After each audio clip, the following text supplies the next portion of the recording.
हर हर महादेव देव।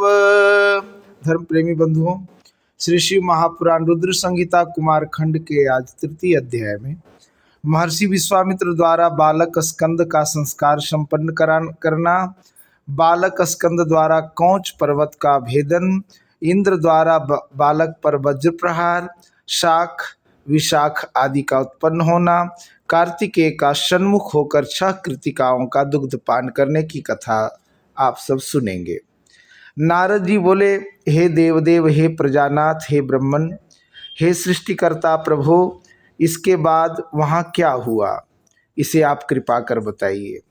ब्रह्मा जी बोले, हे तात, इसी समय विधाता के द्वारा प्रेरित होकर महाप्रतापी विश्वामित्र स्वेच्छा से घूमते घूमते वहाँ जा पहुँचे। इस तेजस्वी बालक के अलौकिक तेज को देखकर वे कृतार्थ हो गए और उन्होंने प्रसन्न होकर उस बालक को नमस्कार किया।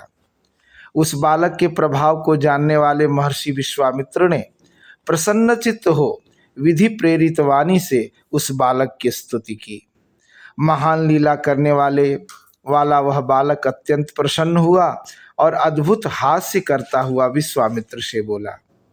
शिवपुत्र बोले, हे महाज्ञानिन, आप अचानक शिवेच्छा से यहाँ आ पहुँचे हैं, अतः हे तात, वेदोक्त रीति से मेरा यथाविधि संस्कार संपन्न कीजिए। आज से आप प्रसन्न पूर्वक मेरे पुरोहित हो जाएं और इससे आप सदा सबके पूज्य होंगे, इसमें संशय नहीं है। ब्रह्मा जी बोले, बालक की यह बात सुनकर गाधिपुत्र विश्वामित्र जी अत्यंत प्रसन्न हो गए और आश्चर्यचकित होकर मंद स्वर से उस बालक से उन्होंने कहा। विश्वामित्र बोले, हे तात सुनो, मैं ब्राह्मण नहीं हूँ किंतु गाधिसुत क्षत्रिय कुमार हूँ। मेरा नाम विश्वामित्र है। मैं तो ब्राह्मण सेवक क्षत्रिय हूँ। हे श्रेष्ठ बालक, मैंने तुमसे अपना सारा चरित्र निवेदन कर दिया। तुम कौन हो? अपना संपूर्ण चरित्र मुझसे कहो। मैं आश्चर्यान्वित हो रहा हूँ। ब्रह्मा जी बोले, विश्वामित्र जी के इस वचन को सुनकर महान लीला करने वाले बालक ने प्रसन्न हो उन गाधिपुत्र विश्वामित्र से अपना सारा चरित्र कहा। शिवसुत बोले, हे विश्वामित्र जी, आप मेरे वरदान से ब्रह्मर्षि हैं, इसमें संशय की बात नहीं है। वशिष्ठ आदि ऋषिगण भी आदरपूर्वक आपकी प्रशंसा करेंगे। इस कारण आप मेरी आज्ञा से मेरा संस्कार करें। यह सब रहस्य आपको गुप्त ही रखना चाहिए, कहीं नहीं कहना चाहिए। ब्रह्मा जी बोले, हे देवर्षे, तदंतर विश्वामित्र जी ने परम प्रेम पूर्वक वेदोक्त रीति से भगवान शिव के उस बालक के संपूर्ण संस्कार संपन्न किए। महान लीला करने वाले प्रभु शिवपुत्र ने भी बड़े प्रेम से महर्षि विश्वामित्र जी को दिव्य ज्ञान प्रदान किया। नाना प्रकार की लीला में पारंगत अग्निपुत्र ने विश्वामित्र जी को अपना पुरोहित बना लिया। उसी समय से विश्वामित्र द्विजश्रेष्ठ के रूप में प्रतिष्ठित हो गए। हे मुने, उस बालक ने इस प्रकार जो लीला की वह मैंने आपको बता दी। हे तात, उस बालक की दूसरी लीला मैं बता रहा हूँ, प्रेम पूर्वक सुनो। उसी समय श्वेत ने उस दिव्य तेज संपन्न परम पावन बालक को देखकर अपना पुत्र मान लिया। तदंतर अग्निदेव ने उस स्थान पर जाकर बालक को गले लगाकर उसका चुंबन किया और उन्होंने उस बालक को पुत्र शब्द से पुकारते हुए अपनी शक्ति तथा अस्त्र उसे प्रदान किया। गुह कार्तिकेय उस शक्ति को लेकर क्रौंच पर्वत के शिखर पर चढ़ गए और उस शक्ति से शिखर पर ऐसा प्रहार किया कि वह शिखर पृथ्वी पर गिर पड़ा। उस बालक का वध करने के लिए सबसे पहले 10 पद्म वीर राक्षस वहां आए, किंतु कुमार के प्रहार से वे सभी शीघ्र ही विनष्ट हो गए। उस समय सभी जगह महान हाहाकार मच गया। पर्वतों के सहित सारी पृथ्वी और त्रैलोक्य कांपने लगा। उसी समय देवगणों के साथ देवराज इंद्र वहां पहुंचे। इंद्र ने अपने वज्र से कार्तिकेय के दक्षिण पार्श्व में प्रहार किया। वज्र के लगते ही उसे शाख नामक एक महान बलवान पुरुष प्रकट हुआ। पुनः इंद्र ने उसके वाम पार्श्व में शीघ्र ही वज्र से प्रहार किया। उस वज्र के लगते ही उसे एक और विशाख नामक बलवान पुरुष उत्पन्न हुआ।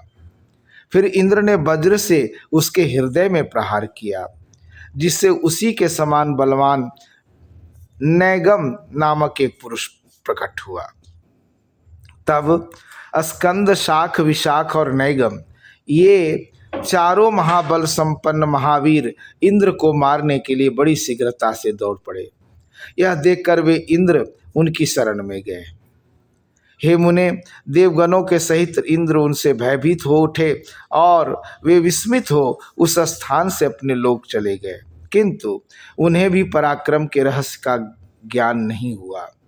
हे तात, विविध प्रकार की लीलाओं को करने वाला वह बालक आनंद पूर्वक निर्भय हो वहीं स्थित हो गया। उसी समय कृतिका नाम वाली 6 स्त्रियां वहां स्नान के लिए आईं और उन्होंने प्रभावशाली उस बालक को देखा। हे मुने, उन सभी कृतिकाओं ने उस बालक को ग्रहण करना चाहा। उसी समय ग्रहण करने की इच्छा से उसमें परस्पर विवाद होने लगा। हे मुने, उनके विवाद का शमन करने के लिए उस बालक ने 6 मुख बना लिया और उन सब का स्तनपान किया, जिससे वे परम प्रसन्न हो उठी। हे मुने, फिर उस बालक के मन की गति जानकर वे सभी कृतिकाएं प्रसन्नता से उसे लेकर अपने लोक चली गईं। उन्होंने सूर्य से भी अधिक तेजस्वी तथा स्तनपान की इच्छा करने वाले उस कुमार नाम वाले बालक शिवपुत्र को अपना दूध पिलाकर बड़ा किया। वे प्राणों से भी अधिक प्रिय उस बालक को कभी आंखों की ओट न करती। जो पोषण करता है उसी का वह पुत्र होता है। जो वस्त्र एवं आभूषण इस त्रैलोक्य में दुर्लभ है, उन सभी वस्त्रों और श्रेष्ठ भूषणों को प्रेम से वे उस बालक को प्रदान करती। इसी प्रकार वे अत्यंत प्रशंसा के योग्य दुर्लभ एवं स्वादिष्ट अन्नों को प्रतिदिन खिला खिलाकर उस बालक को पुष्ट करने लगी। हे तात, इसके बाद एक दिन कृतिकाओं के उस पुत्र ने दिव्य देव सभा में जाकर बड़ा सुंदर चरित्र किया और महान लीला करने वाला वह बालक संपूर्ण देवताओं सहित विष्णु को अपना महान अद्भुत ऐश्वर्य दिखाने लगा। उसकी इस महिमा को देखकर विष्णु सहित अन्य देवगण तथा ऋषि अत्यंत आश्चर्यचकित हो गए और उस बालक से पूछने लगे कि हे बालक, तुम कौन हो? उनकी बात सुनकर उस बालक ने कुछ भी नहीं कहा और वह शीघ्र ही अपने घर चला गया और पूर्ववत गुप्त रूप से रहने लगा। इस प्रकार श्री शिव महापुराण के अंतर्गत द्वितीय रुद्र संहिता के 4th कुमार खंड में कार्तिकेय की लीला का वर्णन नामक 3रा अध्याय पूर्ण हुआ।